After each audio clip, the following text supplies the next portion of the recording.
Olá para você que acompanha as redes sociais do A1 Online, está iniciando o Papo Saúde desta semana.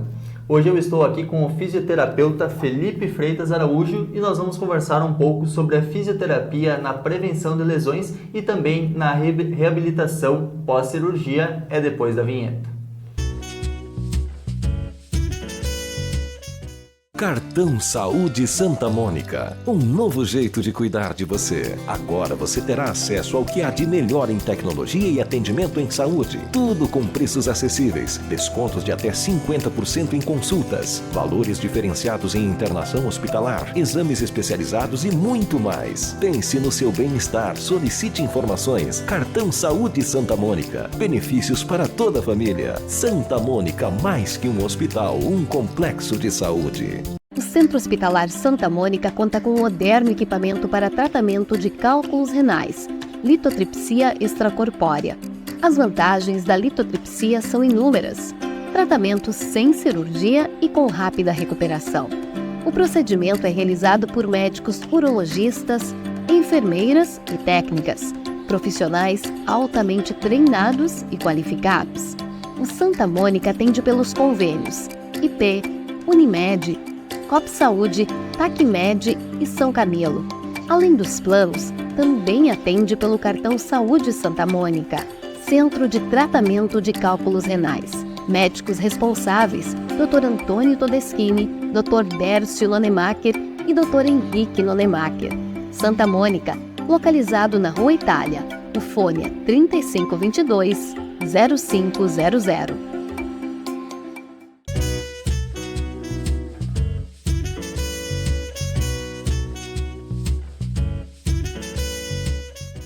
Então, como eu havia falado, o programa desta semana é sobre a fisioterapia na prevenção de lesões e também na reabilitação pós-operatório e o nosso convidado é o fisioterapeuta Felipe Araújo. Seja muito bem-vindo, Felipe.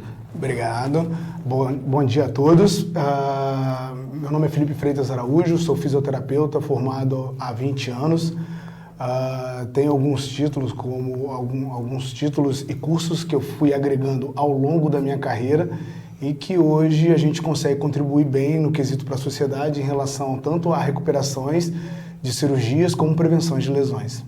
E Felipe, para nós começarmos então, você que trabalha no seu estúdio desde essa reabilitação de lesões até a alta performance competitiva, né? Queria que você falasse um pouco como é o processo de reabilitação em atletas, por exemplo, e como otimizar esse processo, porque a gente sabe que o atleta ele quer voltar o quanto antes, né? Sim. Então, como que é feito esse processo com atletas especificamente? Então, assim, por exemplo, existe uma diferença entre trabalhar com atleta e o que a gente chama de senso comum, tá? O atleta foi o que você falou, tem prazo para voltar. Tem prazo para voltar, tem pressão da diretoria, no caso, por exemplo, trabalhando agora, voltando a trabalhar com o Ipiranga Futebol Clube, a gente sabe que a gente tem que correr ao máximo porque é uma peça importante dentro de um plantel, então a gente sabe que a gente tem pressão dentro do clube para poder antecipar esse retorno ao atleta. Já o senso comum não, já é a questão que a gente fala assim, é entregar com segurança. Fazer com que esse paciente do senso comum volte com segurança às suas atividades de vida diária. Tá?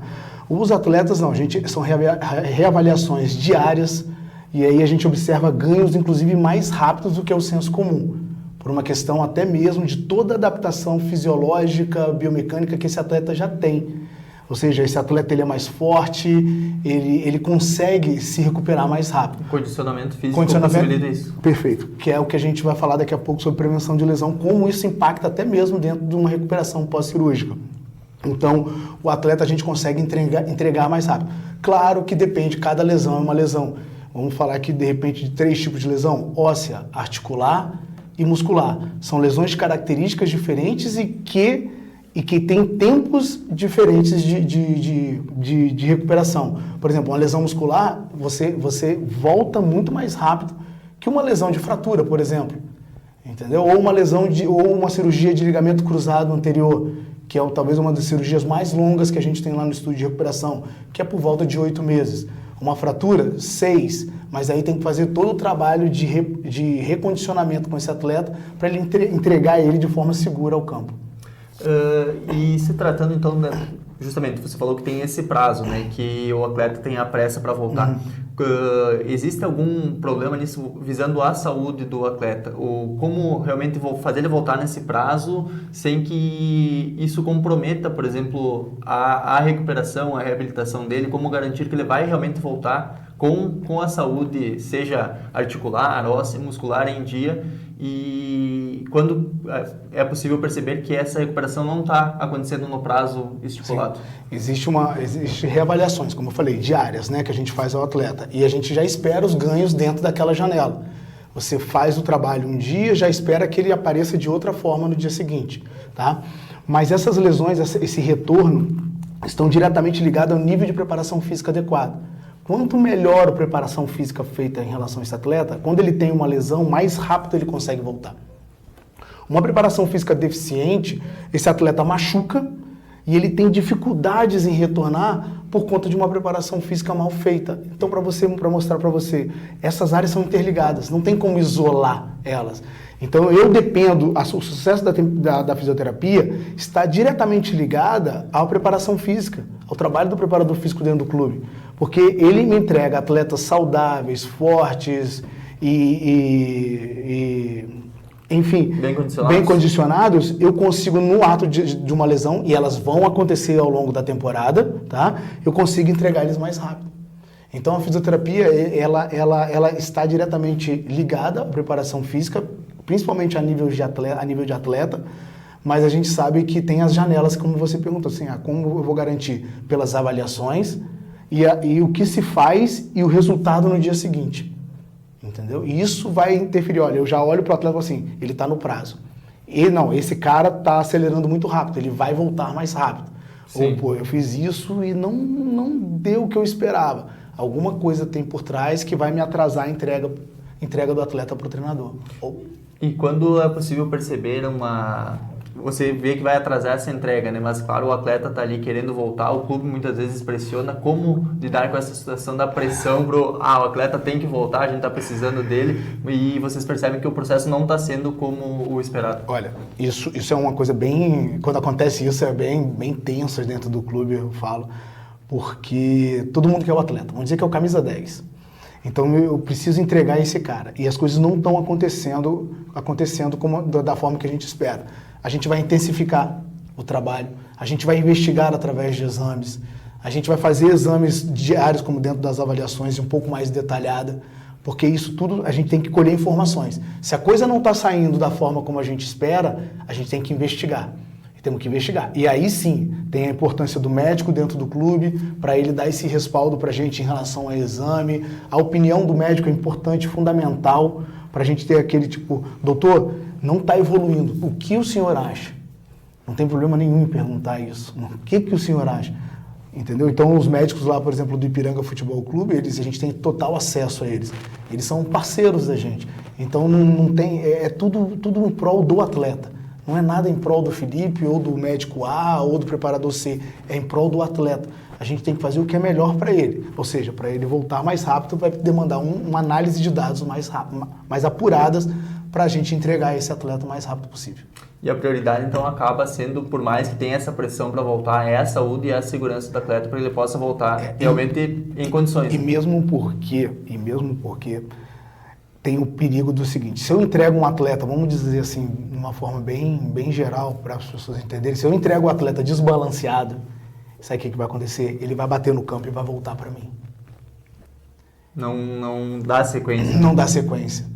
E aí começam as cobranças não somente em cima da equipe da fisioterapia, mas na equipe de performance de forma global dentro do clube. Por que esse atleta bateu e voltou? Será que foram feitos porque tem vários testes que se fazem antes de entregar esse atleta. Foram feitos esses testes? Você fez o trabalho do período de adaptação de forma correta? Investigou-se a lesão de forma correta? O problema do atleta não é nem quando a gente já entrega com uma certeza que quando a fisioterapia entrega esse atleta, a gente já imagina que ele possa render dentro do treino. A gente jamais vai entregar no achismo. Não existe isso de achismo.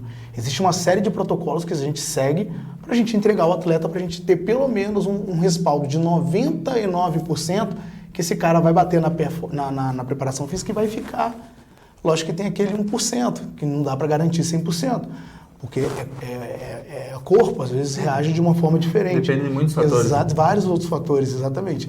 Então, de repente, mas a gente tenta entregar com máxima segurança a ele a preparação física. Olha, fizemos o teste A, B e C, colocamos ele na parte de estresse máximo ou submáximo, dentro do que a lesão aguenta, para a gente certificar que quando ele voltar para o campo, a gente tem a segurança que pelaquela lesão ele não vai sentir.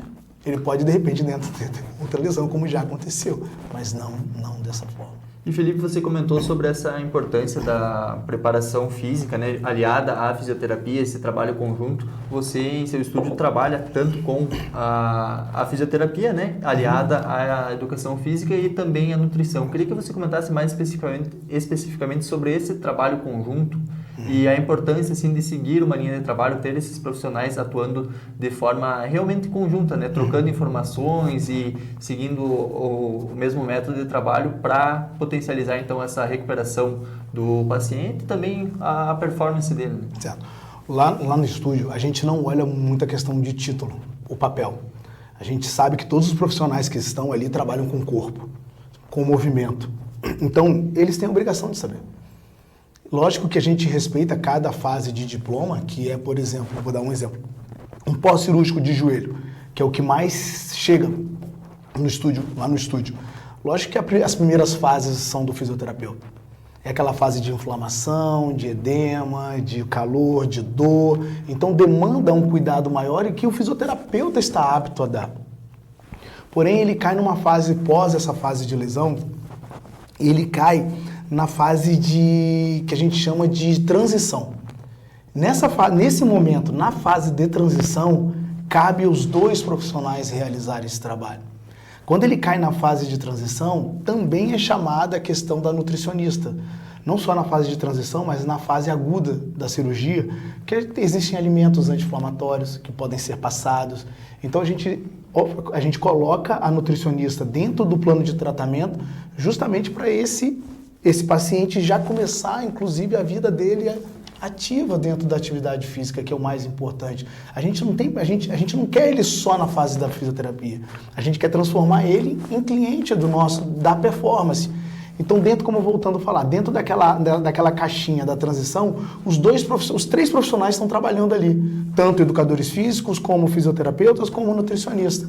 Quando ele passa da transição e chega no setor da performance do estúdio, aí sim, é uma coisa que é mais educador físico, entendeu? Lógico que é alinhado aos objetivos do cliente, que agora é cliente, não é mais paciente, agora do cliente. E normalmente, 90% dos casos vão para os educadores físicos. Os 10 ainda preferem ficar no trabalho de transição, que faz bem para ele, que ele joga melhor, seja um atleta a nível recreacional, amador ou profissional. E aí ele prefere até ficar nos trabalhos preventivos que ele se sente melhor. E aí qualquer um dos dois vale. Tanto o fisioterapeuta, que está apto a esse trabalho, lógico que isso, e como educador físico, lógico que isso passa por treinamento dentro da metodologia do estúdio, que é da reabilitação à performance. E falando sobre a reabilitação, então, quais são os principais, assim, na sua prática dentro do estúdio, que você recebe mais relacionado a lesões pós, enfim, pessoas que estão buscando essa reabilitação pós-cirurgia, né? Quais são os quadros mais presentes? São lesões articulares, musculares, ósseas? O que você trabalha mais? Normalmente, os quadros que aparecem para a gente cirúrgico, pós-cirúrgico, são a níveis articulares, tá? A gente tem talvez ali 80% dos que chegam ao estúdio são quadros articulares. E o campeão é o joelho. Não tem jeito. O campeão de ligamento. De ligamento. Normalmente, como a gente trabalha muito com atleta, como eu falei, seja recreacional, amador ou profissional, chega muita lesão articular, principalmente ligamento cruzado anterior. Tá? O carro-chefe é joelho. O segundo é quadril. Ali uma artroscopia, artroplastia de quadril, às vezes acontece muito, tal. Então o segundo é o quadril. A nível muscular, o que a gente mais aparece pra gente é trabalho de contraturas. Difícil, assim, chega bastante quadros de estiramentos musculares, mas primeiro é contratura, ou seja, o músculo dá aquela embolada. E aí não é uma lesão, não há lesão do tecido muscular, mas há uma tensão local que isso até inibe um pouco as funções musculares. Então, contratura em primeiro plano. Segundo, vem as lesões, como eu falei, os estiramentos musculares, que são, para quem pratica esporte, ali, quem nunca sofreu, né? E, então, assim, a gente trabalha muito com essas duas, tanto pós-operatório como as musculares, são os carros-chefes. E sabemos que o protocolo de treinamento ou de reabilitação ele tem que ser individualizado, né, específico para cada um dos alunos, mas existem padrões de exercícios, padrões de recuperação que aquele paciente já pode esperar devido à lesão que ele obteve? Sim, que a gente chama de protocolos. Todo joelho tem um protocolo. Você tem que respeitar a fase inflamatória, a fase de consolidação do enxerto, para depois você começar a colocar um pouco mais de volume e intensidade dentro desse trabalho de recuperação. Mas no início, lógico que respeitando cada individualidade, porque às vezes o estímulo que eu vou dar em você vai ser diferente do estímulo, você vai reagir de forma diferente ao paciente B. Então, às vezes, mas a gente tem um protocolo, cada janela de lesão tem um protocolo a seguir, até mesmo para a segurança da cirurgia.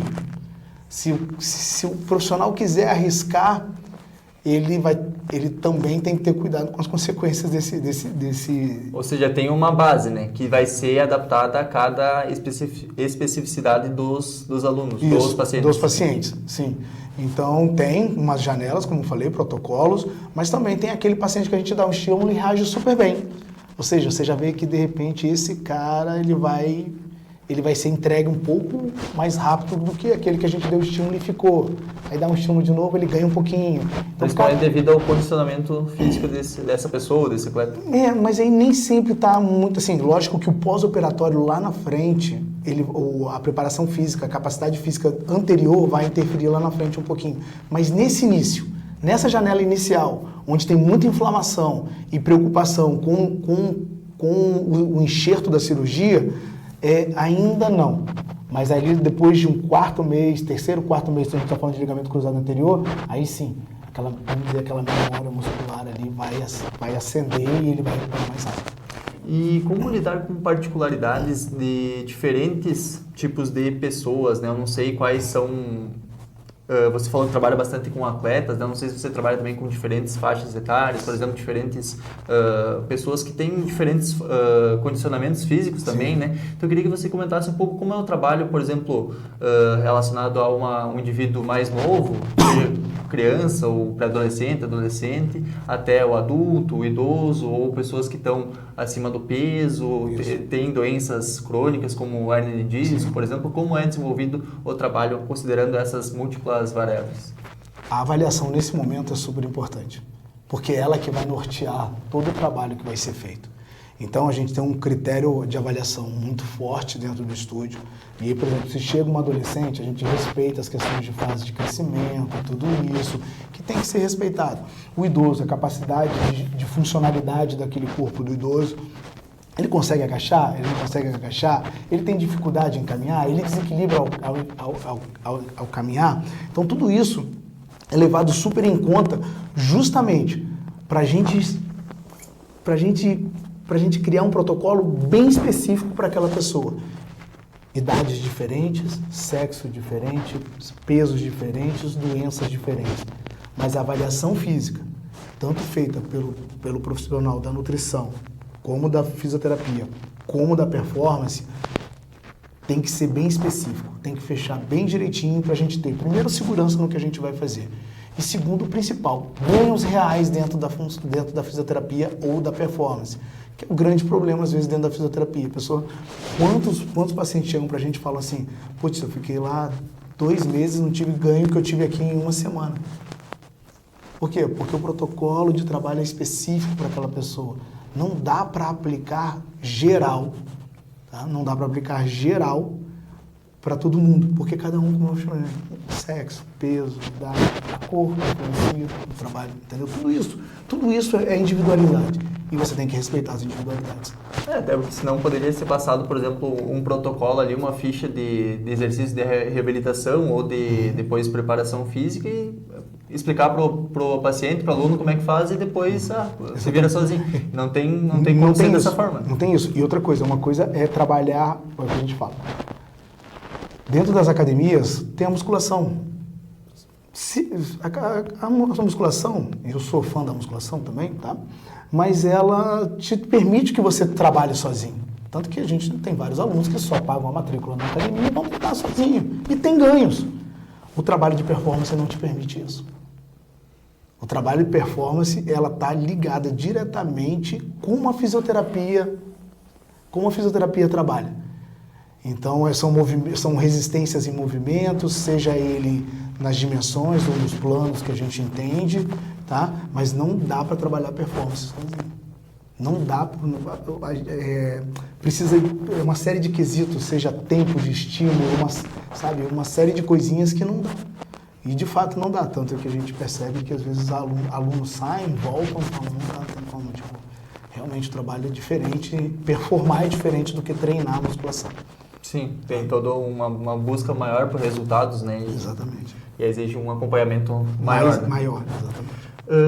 Se tratando do aspecto motivacional, né? Sabemos que não só atletas, mas pessoas no geral, quando tem alguma lesão, elas querem se recuperar o mais rápido disso, principalmente após uma cirurgia, voltar para as atividades cotidianas dela com o mesmo conforto, com a mesma... ou próximo a isso, né? Da mesma forma como elas realizavam anteriormente, e como lidar com essa questão psicológica e fazer com que eles mantenham a motivação durante o processo. Muitas vezes vai ser longo, vai ser doloroso, difícil, às vezes eles não vão ter o resultado que eles esperavam, né? Ou que a própria equipe de profissionais espera. Então, como fazer com que eles se mantenham engajados realmente se dedicando a esses protocolos? Olha, isso passa muito pelo profissional que vai atender. O profissional tem que entender que ele vai pegar um paciente ou um atleta que vai estar psicologicamente abalado. E até mesmo na condução das palavras com essa pessoa tem que ter cuidado. Porque ela está abalada, ela está entrando numa lesão que vai limitar ela funcionalmente. Então a gente tem casos, claro que a gente tem casos e casos, eu tenho pacientes lá que choram dentro do consultório com medo às vezes é uma lesão tão simples, mas o paciente não tem a noção do que é a lesão dele. Então a gente senta, primeira coisa, esclarece a lesão para o paciente, tira as dúvidas do paciente, tira os mitos do paciente. Ah, mas a vizinha falou que eu não vou conseguir mais jogar bola. Tira esses mitos. Ah, eu fui no médico, o médico falou que eu não vou agachar mais. Então, não vai conseguir nem ir no banheiro mais, então. Como é que você vai fazer? Se você não pode agachar, você não pode ir ao banheiro, né? Então, a gente chega muitas informações para esse paciente distorcidas e que abalam o psicológico. Primeiro passo, esclareceu os mitos, tal, esclarece o que foi feito com ele. Olha, foi feita uma cirurgia, com previsão de retorno a 8 meses, então ele já vai preparar a cabeça, que são para 8 meses ali.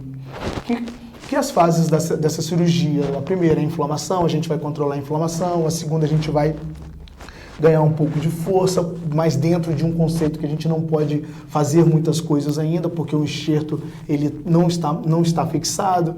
Depois do 4º mês você vai ganhar um pouco mais de volume. Explica passo a passo. O paciente não tem obrigação de saber esse passo a passo. Cabe a nós, profissional da área de saúde, que nós trabalhamos com isso, falar para o paciente o passo a passo, até mesmo para ele tranquilizar, ficar sossegado. Não, beleza, então são 8 meses? São 8 meses. Então, se prepara psicologicamente para todo esse processo. Entendeu? E a motivação é uma coisa que tem que ser dia a dia dentro do consultório. E aí, fulano de tal, melhorou? Ah, tô melhor, tô mais forte. Que bom, é isso aí, é isso que eu espero de você. Agora é o outro dia. Amanhã tem que estar melhor do que hoje. E amanhã não pode estar pior, não pode estar melhor que amanhã, depois de amanhã. Sempre um dia de cada vez. Um dia mostrando ganho, dependendo, claro, do paciente, mostrando para ele, parabenizando ele, faz parte. Isso também vai um pouco de perfil. Tem gente que fez cirurgia e está pleno. Agora tem gente que se abate muito. E esse cara a gente tem que ter cuidado com ele. Seja ele atleta ou amador. Mostrando essa evolução constante. Constantemente. Para não se sentir que está estagnado, né? Foi o que você colocou. E eles sofrem muito em relação à cirurgia. Cirurgia, meu Deus, será que eu vou voltar a jogar bola? Vai! Será que eu vou conseguir agachar depois de colocar minha prótese de quadril? Vai! Entendeu? Tudo, mas tudo dentro do seu tempo, respeitando o tempo da lesão, que vai dar tudo certo. E se tratando da prevenção, Felipe, você trabalha com uma equipe multiprofissional lá, que orientações você passa para as pessoas que já sofreram alguma lesão, já se recuperaram ou que têm bastante receio de desenvolver algum tipo de lesão, seja articular, muscular, óssea, como realizar essa prevenção de forma adequada, aliando aí todos os hábitos necessários nesse processo? A prevenção já começa pela conversa, né? Já parte do início ali da conversa, do tipo, olha, você é um atleta. O que é mais inerente ao esporte? Lesão. Então esteja preparado, porque um dia ela vem. Seja ela na forma de contratura, seja ela na forma de estiramento, seja ela na forma de uma contusão, uma pancada, alguma coisa assim, mas ela sempre vem, faz parte do esporte ter lesão. Não quer, né? E então, assim, a gente já começa o preparo ali pela cabeça. Segundo, os trabalhos são bem específicos. Por exemplo, se o meu cliente chega lá e fala para mim, Felipe, eu jogo vôlei. Beleza, nós vamos fazer um trabalho específico de vôlei, que é diferente do futebol, que é diferente do handebol, que é diferente do basquete. E agora é diferente do futebol americano, que aqui Erechim tem um coroado, Erechim que é super forte, a gente trabalha com eles também na parte de fisioterapia. Então, assim, todo esporte tem uma especificidade. E onde está o trabalho de prevenção da lesão? Dentro da especificidade de cada esporte. Se tratando, já se caminhando um pouco para o final da nossa entrevista, Felipe, se tratando dos desafios que você acredita na fisioterapia da atualidade, o que seria os principais pontos que os fisioterapeutas têm que trabalhar para superar possíveis desafios que existem agora, na era moderna, falando de 2023? Olha, principalmente aqui em Erechim, né, eu percebo o seguinte, o estudante forma de fisioterapia, ele sai da faculdade e ele vai fazer um curso, vou dar um exemplo aqui, Pilates. É uma excelente ferramenta, mas ela não vai resolver os problemas do mundo. O ideal é que todo profissional crie ferramentas, vai fazer um curso de prevenção específica, vai fazer um curso de Pilates, vai fazer um curso de biomecânica voltado para... vai fazer PNF, que é a facilitação neuroproprioceptiva. Crie ferramentas, vai fazer osteopatia, crie ferramentas dentro da sua biblioteca interna que você possa usar para determinados tipos de paciente. Olha, aquele paciente ali, ele não vai se adaptar com um treinamento funcional voltado para a prevenção de lesão. E ele precisa, de repente, de uma osteopatia com um trabalho de PNF inicial. Ou seja, crie ferramentas para você, primeiro, se desenvolver como profissional. Né? Você tem mais ferramentas, você tem mais alça de controle dentro do seu trabalho. Para você oferecer a um paciente aquela fisioterapia que saia do gelo e do choquinho. Que é que a gente fala que a fisioterapia engana, que eu amo, que eu gosto, né? Porque ela é fácil, né? A fisioterapia do gelo e do choquinho tem duas vertentes. Ela é fácil, porque é só colocar gelo e choquinho e deixar lá, e ela não demanda que o profissional pense. Entendeu? Na lesão. Tá ali, largou. O gelo e o choquinho é até uma determinada fase da lesão. Se o gelo e o choquinho não está resolvendo, das duas, uma. Ou a sua avaliação falhou, entendeu? Que ele não está evoluindo, ou você não quer dar o próximo passo com o seu paciente, que é tirar ele do gelo e choquinho e fazer o que ele precisa, não o que você quer. Isso que eu vejo às vezes. As pessoas colocam lá no gelo e choquinho, mas ele já passou da fase do gelo e do choquinho. Não tem necessidade de estar mais nisso. Evolui. E a partir de como é que você evolui esse paciente? Estudando, criando as caixas de ferramenta para você conseguir evoluir seu paciente. É isso que eu vejo às vezes que chega mais pra gente lá no estúdio. Fiz 3 meses na fisioterapia tal e ele só usava gelo e choquinho. Gente, gelo e choquinho é uma fase. Você pode usar até quando de repente você trabalhou um pouco mais caloroso com o seu paciente, uma intensidade maior. No final da sessão você vai lá e coloca. Mas no final, ele não é mais um carro-chefe. Ele foi importante, de repente, no processo inflamatório de dor inicial. Mas com o processo de evolução desse paciente dentro da fisioterapia, ele já não precisa mais disso. Ele precisa de outras ferramentas para que ele consiga evoluir.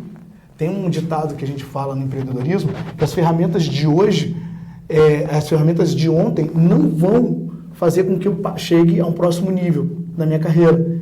Ou seja, eu preciso de novas ferramentas para poder criar outras situações que o paciente vai evoluir. E para finalizarmos, então, Felipe, eu queria que você comentasse. Você falou que o que mais aparece são lesões articulares, né? Especialmente do joelho, ligamento cruzado anterior, né? Para daqui em diante, você acredita que vai surgir lesões que vão demandar maior trabalho e grupos sociais específicos, né? Seja em faixa etária ou grupos de determinadas determinada forma física, por exemplo, Sim. que vão demandar um maior trabalho por parte dessa equipe de profissionais que você atua? Ou você acredita que vai seguir mais ou menos na mesma linha, as demandas vão ser mais ou menos as que vocês possuem hoje? Olha, eu acredito, olhando para o futuro, com tudo que está aparecendo nesse mundo, ChatGPT, inteligência artificial, eu acho que as lesões cada vez vão ter um tempo menor de recuperação. De recuperação. Por toda a tecnologia que está aparecendo na medicina hoje. Então, hoje a preparação física ela é completamente diferente da preparação física que foi feita na Copa de 94, por exemplo. E a gente está falando de 20 anos atrás, 30 anos atrás. Hoje, a especificidade chegou tão forte dentro tanto do esporte como da fisioterapia, que a tecnologia hoje está diretamente ligada ao tempo de recuperação hoje. Não se falava em recuperação, recovery, não se falava em treinamento específico, não se falava o quanto era importante a pliometria ou exercícios excêntricos dentro tanto da performance como da fisioterapia, não se falava isso. Com as pesquisas cada vez mais dentro do mundo, observa-se que a gente tem uma maior alça de controle dentro das lesões e eu acredito que a fisioterapia está ligada diretamente a essa evolução tecnológica e as lesões, por coincidência, vão diminuir e eu acho que o tempo de recuperação também vai diminuir por novas técnicas cirúrgicas, tipos de enxertos, entendeu? Alguma coisa está bem diferente aí no mundo a nível de biomedicina. Por causa dessas tecnologias e novas técnicas. Perfeito. Então, esse foi o Papo Saúde deste sábado. Eu agradeço a presença de todos vocês que nos acompanharam e principalmente ao Felipe, que veio até aqui e esclareceu todos esses pontos. São bastante conteúdos, né? Bastante informações. A gente poderia conversar muito mais sobre esse assunto, mas com certeza foi muito importante essa conversa e acredito que tenha esclarecido muitas dúvidas aí do nosso público. Muito obrigado novamente pela sua presença aqui. Quero agradecer o convite da AU e falar para o nosso público aí que quem tiver algum problema, quiser tirar uma dúvida, pode chamar, pode aparecer lá no estúdio que a gente vai estar pronto para atendê-lo. Muito obrigado novamente a todos vocês que nos acompanharam e até a próxima.